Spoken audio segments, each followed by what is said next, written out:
စိတ်ရည်အညစ်အကြေးများကိုဖယ်ရှားခြင်းတရားတော်မှာလေ့ကျင့်ပွဲမေးခွန်းများနှင့်အဖြေများဖြစ်ပါသည်။အမေဥပါဒါနဲ့ခန္ဓာ၏အတိတ်ပဲကိုရှင်းပြပါ။အဖြေမိမိခန္ဓာကိုယ်ကိုအာယုံပြုပြီးတဏှာကငါဟာဆိုတဲ့အတွေးတွေဖြစ်ပေါ်လာစေတယ်။ဒိဋ္ဌိကငါလို့မှားယွင်းတဲ့အယူဆတွေဖြစ်ပေါ်စေတယ်။ယင်းတို့တဏှာဒိဋ္ဌိနဲ့ဆွဲလန်းပြီးသိမ့်ပိုက်ထားတဲ့ခန္ဓာမျိုးကိုဥပါဒါနဲ့ခန္ဓာကိုခေါ်ပါသည်။စာမျက်နှာ82မေအဘိဇံလောကေပဟာယ၌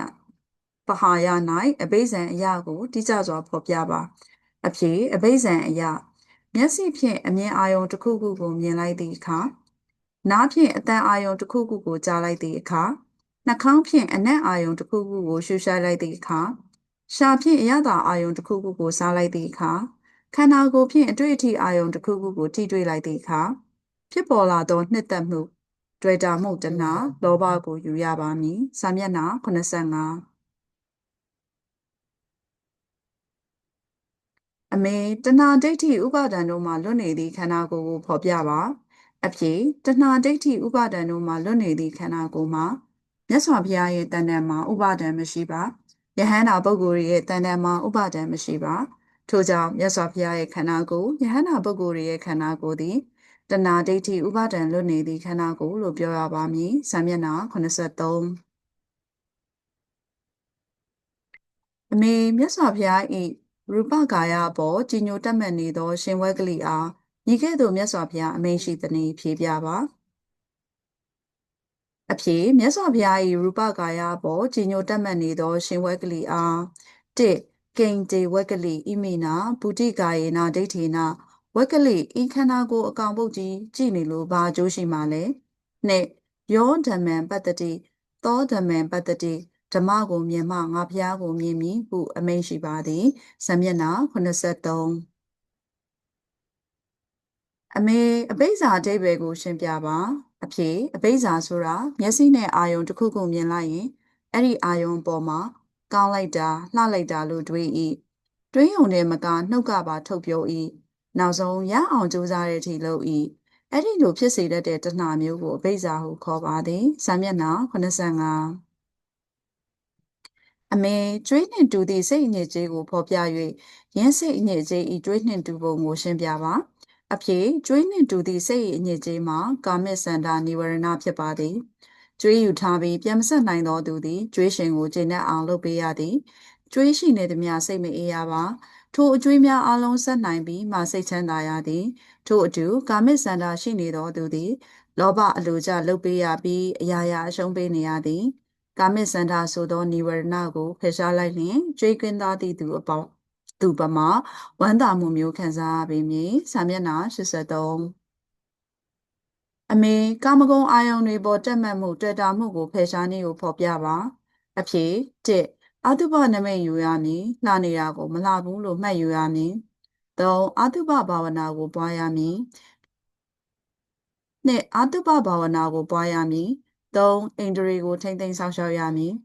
4အစာအာဟာရနှင့်ပတ်သက်ပြီးအတိုင်းအတာကိုသိရမည်5မိတ်ဆွေကောင်းရှိရမည်6သင်လျော်သည့်တရားစကားကိုနာကြားရမည်စာမျက်နှာ89အမေယောဂနှင့်တူသည့်စိတ်အညစ်အကြေးကိုဖော်ပြ၍ယင်းစိတ်အညစ်အကြေးဤယောဂနှင့်တူပုံကိုရှင်းပြပါအဖြေယောဂနှင့်တူသည့်စိတ်အညစ်အကြေးမှာဗျာပါဒနိဝရဏဖြစ်ပါသည်ယောဂဖြစ်နေသူသည်စားမဝင်စားလို့လည်းမကောင်းစိတ်ထဲမှာလည်းမပျော်ရွှင်အစာစားရတာလည်းအရသာမရှိယောဂပျောက်ကင်း၍ကျန်းမာလာသောစိတ်လဲချမ်းသာအစာလဲစားခြင်းစားတဲ့အခါမှာလည်းအရသာရှိ၏ထို့အတူဗျာပါဒဒေါသဖြစ်နေသူသည်စိတ်မချမ်းသာအစာလည်းမစားခြင်းစားလင်လည်းအရသာမရှိဗျာပါဒဒေါသဆိုသောနိဝရဏတရားကိုဖယ်ရှားလိုက်လင်ယောဂကင်းစဉ်ကျန်းမာသူကဲ့သို့ပျော်ရွှင်ရသည်စာမျက်နှာ84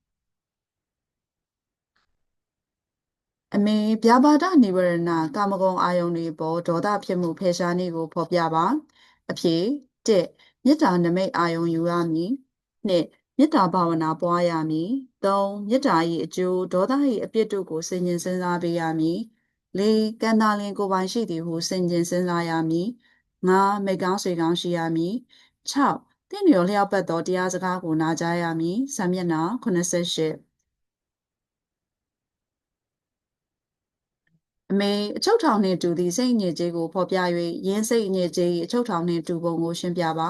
အဖြေအချုပ်ထောင်နှင့်တူသည့်စိတ်အညစ်အကြေးမှာထိနာမိတ်တနိဝရဏဖြစ်ပါသည်ထောင်ကျနေသူသည်ပွဲလန်းတပင်၌ပါဝင်ခွင့်မရကြည့်ရှုခွင့်မရထောင်မှလွတ်လာသူသည်ပျော်စရာအလုံးခံစားနိုင်ပြီးဝမ်းမြောက်ဝမ်းသာဖြစ်ရ၏ထို့အတူငိုင်မီးနေသူသည်ကောင်းတာ၏မသိမခံစားရတရားအရသာဓမ္မပီတိမှလွတ်သွား၏ထိုထိနာမိတ်တာဆိုသောနိဝရဏတရားကိုဖယ်ရှားလိုက်လျင်တရားအသည့်ဓမ္မပီတိများကိုခံစားရပြီးဝမ်းမြောက်မှုမျိုးဖြစ်ရသည်စာမျက်နှာ85အမေထိနာမိတ်တာနိဝရဏခန္ဓာကိုယ်စိတ်တွေထိုင်းပိုင်မှုကိုဖယ်ရှားနည်းကိုဖော်ပြပါအဖြေ1ဗိုက်တင်းအောင်အလွန်ကျွံမစားရ2ဣရိယာပုတ်ကိုပြောင်းပေးရမည်3အလင်းရောင်ကိုနှလုံးသွင်းပေးရမည်4ခန်းတွင်းမနေဘဲအပြင်ဘက်ထွက်နေရမည်5မိတ်ကောင်းဆွေကောင်းရှိရမည်6တင့်လျော်လျောက်ပတ်သောတရားစကားကိုနာကြားရမည်စာမျက်နှာ80အမေထိနာမိတ်တာတို့ကိုဖယ်ရှားဖို့လိုအပ်သည့်တရားနှမျိုးကိုဖော်ပြပါ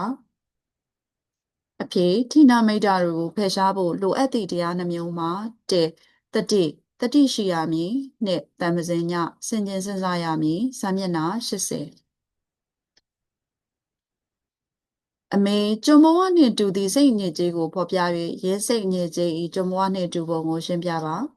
အဖြေကျုံဘဝနှင့်တူသည့်စိတ်အညစ်အကြေးမှာဥဒိစ္စကုတ်ကုဆာနိဝရဏဖြစ်ပါသည်ကျုံဘဝသည်ဘာမှမလွတ်လပ်တခင်ခိုင်းရလို့ရသည်ကိုမပိုင်ခံစား권မရှိဆုံးဖြတ်ပိုင်권မရှိကျုံဘဝမှလွတ်မြောက်လာပြီးမိမိကိုယ်ကိုပိုင်ဆိုင်လာသည့်အခါအရာရာကိုရွေးချယ်권ဆုံးဖြတ်ပိုင်권များရရှိလာပြီးဝမ်းမြောက်ဝမ်းသာဖြစ်ရသည်ထို့အတူဩဒိစ္စကုတ်ကုဆလွှမ်းမိုးသောသူမှာမြည်သည့်အာယုံကိုဖြစ်စေလွတ်လပ်စွာမဆုံးဖြတ်မခံစားနိုင်ပါတရားအရသာလည်းမသိမခံစားရဩဒိစ္စကုတ်ကုဆဆိုသောစိတ်ပြန့်လွင့်မှုပူပန်မှုများကိုဖယ်ရှားလိုက်လျင်အပူကင်းစင်ကတရားအာယုံများ၌စူးစိုက်လာပြီးဝမ်းမြောက်ဝမ်းသာဖြစ်ရသည်စာမျက်နှာ85 86အမေဩဒိစ္စကုတ်ကုဆနိဝရဏစိတ်ပြန့်လွင့်မှုစိတ်ပူပန်မှုစိတ်မငြိမ်းချမ်းမှုတို့ကိုဖယ်ရှားနည်းကိုဖော်ပြပါအဖြေ1ဘုဒ္ဓရှာမိရမည်2မိဂုံးမေးတတ်သောလေးထားရှိရမည်3စီးမြင့်စည်းကမ်းများနှင့်ပတ်သက်၍ကြံ့ကြံ့မှုရှိရမည်4အသက်ကြီးသူလေးစားလောက်သောပုဂ္ဂိုလ်များကိုစည်းကပ်ရမည်5မိတ်ကောင်းဆွေကောင်းရှိရမည်6တင့်လျော်လျောက်ပတ်သောတရားစကားကိုနာကြားရမည်စာမျက်နှာ81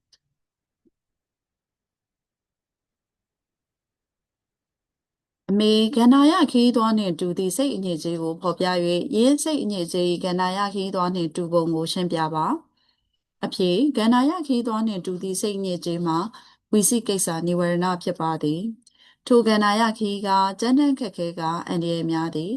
လူဆိုးတခိုးတပြများကြောက်ရသည်ထိုခီးကိုဖျက်ဆီးသွားရသောခီးသည်မိမိပစ္စည်းဥစ္စာအလူခံအမှားကြောက်ကြရသည်ဘယ်နာဘာတွေဖြစ်မလဲဟုအမြဲတမ်းတန်တရားဖြင့်စိတ်မအေးချမ်းရပါထိုကန္နာယခီးမှလွတ်မြောက်သွားသောသူသည်တန်တရားကင်းကင်းဖြင့်စိတ်အေးချမ်းစွာတောင်းလာနိုင်သည်ထို့အတူဝိသိကိစ္စရှိနေသူသည်တန်တရားများလွှမ်းမိုးနေပြီးကောင်းမှုကုသိုလ်များကိုလည်းမလုပ်နိုင်ပါစိတ်မအေးချမ်းရပါဝိသိကိစ္စများကိုဖယ်ရှားလိုက်လျင်တန်တရားများမလွှမ်းမိုးတော့စိတ်အေးချမ်းသာဖြစ်ပြီးကောင်းမှုကုသိုလ်များကိုလုပ်နိုင်ပါသည်စာမျက်နှာ86 89အမေဝီစိကိစ္စနိဝရဏတန်တရားဖြစ်မှုတွေ့ဝေမှုကိုဖယ်ရှားနည်းကိုဖော်ပြပါ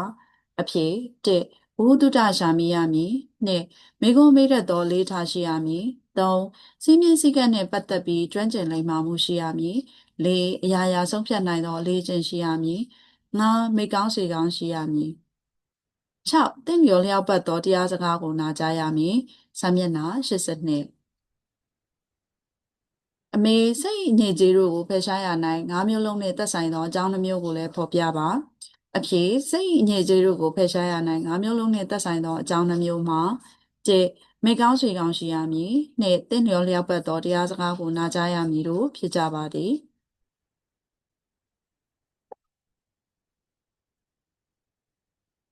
အမေသစ္စာလေးပါးကိုမြင်ဖို့နိဗ္ဗာန်ကိုရကျင်ပါကအဘယ်တရားတို့ကိုဖယ်ရှားရမည်နည်းဖြေဆိုပါ